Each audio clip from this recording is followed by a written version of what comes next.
Welcome back. Yes, it's the SME Edge, and you know what we do here? We talk about small businesses, giving you the tips you need to scale. I am the Naomi Ureye. And I am Tina. So today we have a very interesting conversation that we are definitely going to unpack, and it's the SME Myths and Facts. What they do not tell you, and that's what we're going to be telling you. So sit tight, grab your comfort snack and journal, because we're going to be having a lot to write down at the end of this episode. Let's get right into it. So if you have been dreaming of launching or growing your SME, this is definitely a must watch or must listen, because sometimes the truth is not less glamorous, but it's always useful. And that's what we're going to be unpacking in this episode, as stated before. So the first myth about starting a business, they say starting a business means instant freedom and flexibility. That sounds great, right? But here's the real deal. Most entrepreneurs end up working longer hours than those that work a 9 to 5. That's a lot. Yeah, so that's one myth. Once you're an entrepreneur, Like, you don't get to work. You know Working from your house. Yeah, like, but some of them everything. work 24 hours. Yeah, round they the do. clock. Yeah. They have to take orders at night, midnight, and all of that. So they're working back to back. So yeah, that's one myth, especially when they begin, especially for a small business owner. Yeah. When you are, when you are scaling and all of that, you might, you might not work 24 hours, right? Because as you have more hands that can do that. But as a startup, you might. So you saw that myth where I'm an entrepreneur. Yeah, my freedom. I'm flexible and all of that. I don't work a 9 to 5 like you guys. Mm-hmm. Newsflash, you might be working 24 hours. All right. Customers will call. There's marketing.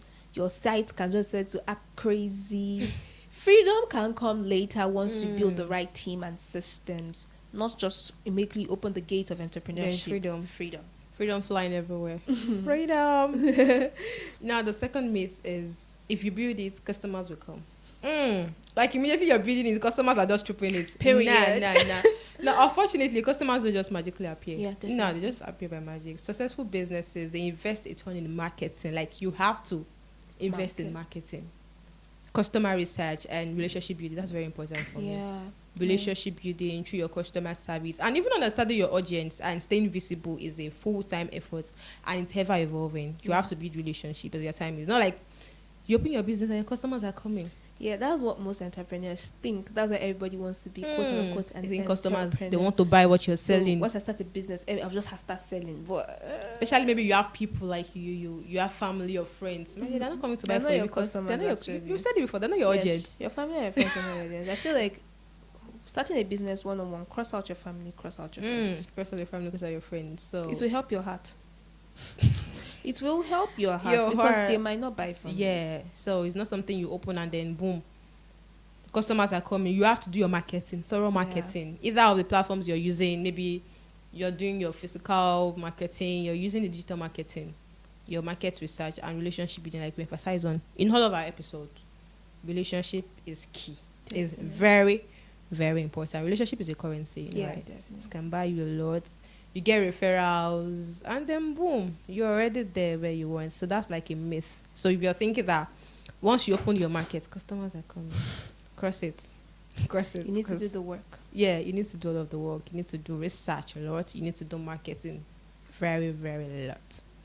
So the third myth of starting an SME is you need a big budget to start. And that is a myth. That's why many people true. don't even want to start their business, because they'll be like, I don't have the funds, You don't have the capital. I don't have the finance, I don't have the money. I think to start an SME, all you need, first of all, what you firstly need is an idea. There has to be an information created in your mind, an idea already of what you're going to do. Once you have the idea and you are able to pitch, funding will come. Funding will come. So you just start flying, you know me. No. Share me the way. Funding will come. Just I have an idea but funding will not come. How am I going to do it?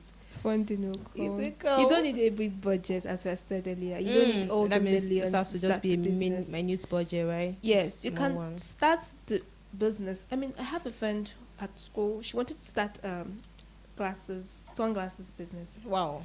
And we're talking about it, and I was like, so how are you going to, Go about it, right? I just said, I obviously don't have the budget to start buying glasses of every point. She just had to liaise with these sunglasses people. Okay. So she started the business. Mm-hmm. But when she gets an order, she goes there. Oh, okay. She goes there. She goes and gets it, removes her own business interest, money from her own business, and sells. Wow. Same thing with other people that are doing clothing business. Yeah, that's They are not the ones actually going to get the clothes imported. Mm-hmm. They are just, like middleman, right? Yes. Like just so at the end of the day, is how you can put your brain to work. Okay. And then the funding comes, the capital. And funding can also come. It might not just be in the millions yet. Yeah, that's true. It might just be that maybe that 50K you have in your account that looks like crap in this economy. A crap, yeah. I mean, what you can do. If you see 50K and you're like thinking what business is this going to start, but you definitely can start something if you put your mind to it, like you said. Depending on the business you want to Depending on the business. Yeah, you obviously would not want to start selling air conditioners with 50K. At least you can use 50K to start clothes. Like those clothes, yeah. You can even do go and buy what they call in Nigeria okirika. Okirika. Can buy okirika. Yeah. What they will say grade. Yaba, first grade of okirika. Yeah. Very nice okirika. Very, very nice. You can package it. You can market it. Yes, so my mom once told me that some of these boutiques can buy okirika. Of course, now I know one very well. Then I know one. Yes. Then when I was working, then we used to go to her place, but then she goes to pack it from okirika. If you see the dread, you would think it's okirika. By the time they wash it and label it, you don't say, oh, that dress, it's Italian, it's 65,000 naira. They bought that. That is up to 10K. My sister is not up to. So at the end of the day, your ideas matter. The money matters, but your brains matter more. Yeah, definitely. All right, another myth is fail fast and fail often. Now, this one's popular in startup circles, but in reality, failure can be costly for SMEs. Yes, because you can't just fail fast if your margins are tight and cash flow is thin. Now, if you're learning from your mistake as an SME, that's very essential. I mean, there are times you make mistakes. There are times you like you're messing up. Maybe you're a chin like producer now. Then you make a mistake, something somehow. Like I remember one time, Mom was doing puff, then she forgot her sugar. She forgot to add sugar there at that moment. That was a very gruesome mistake. But then she was able to maneuver it. So as an SME, yes, you learn from your mistake. And it's essential you learn from it because you're definitely going to make this mistake. As someone who's just starting up. Yeah, startups are prone to mistakes. They are very, very prone. But the beautiful thing about the mistakes is that you can make them when the world is not watching you. That's true. And then you also correct them and then the world is seeing the result. Make your mistakes when the world is not watching you. Yeah. I think we said this on this show before. Yeah. Dangote cannot afford to make any nonsense mistake now. Yeah, sure. Yes, investors watch. People are watching business stock exchange because of Dangote. How dare you? How dare you? Like, man, you can't make mistakes. So you make mistakes when the world is not watching you. Yeah, sure, that's it. Now, the next myth we're going to be discussing is you have to do everything yourself. And by entrepreneur. Says who? One man mopo. As an entrepreneur, it's tempting to wear all the hats. But that's a recipe for burnout, disaster. Delegating, outsourcing, and building a supportive network are very crucial. Very, very. You don't have to be an expert in accounting, marketing, or IT. Find people who are, so you can focus on your strengths. So you don't have to wear all the hats as an entrepreneur. As a startup. Yeah. I know sometimes you might want to say, but I don't have the money to pay these hands. We live in the world of AI, do you know? So AI can just come in at that moment. It can be your body. So don't start be your team. Using your... AI will be a full team for you. Do you understand? So don't use this one brain that only knows how to do one thing and start wearing all the hats. Yeah, for accounting, marketing, you're doing all of it. It's going to burn yourself out. Just because you want to start a business. Yeah. Start the business at your capacity.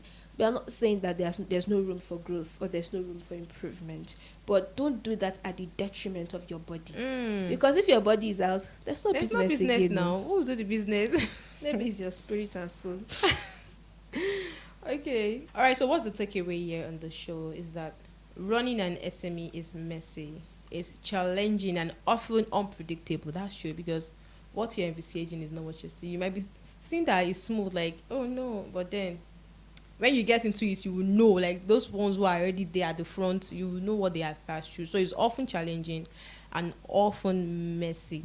But then the shocking thing is that it's deeply rewarding. Yeah. It's very, very rewarding. Now, if you go in with your eyes open and realistic expectations, you have expectations that are not fake expectations. Realistic expectations, you're going to be better prepared, like to undo the bumps along the way, because there's definitely going to be bumps along the way. Being challenges, the ones you don't even expect from your customers and all of that, there will be challenges. But if you can just, improvise all of this thing, maximize them and make use of them, you definitely be there as an SME. Definitely. So this is our takeaway on this particular episode. So that is for today's myth busting episode. If you found this helpful, hit subscribe and share with your loved ones and fellow entrepreneurs who will definitely need to hear this. And we'll also love to hear from you. And what's the biggest myth you busted in your business journey? Yeah. Drop a message on social media, on Instagram, in the chat box. We would love to hear from you. Please do comment below. Yes, in the chat box means comment below. So thank you for tuning into the SME Edge. Until next time, keep hustling, keep learning, and keep growing. I am the Naomi Urayi. And I am Tiana. Bye.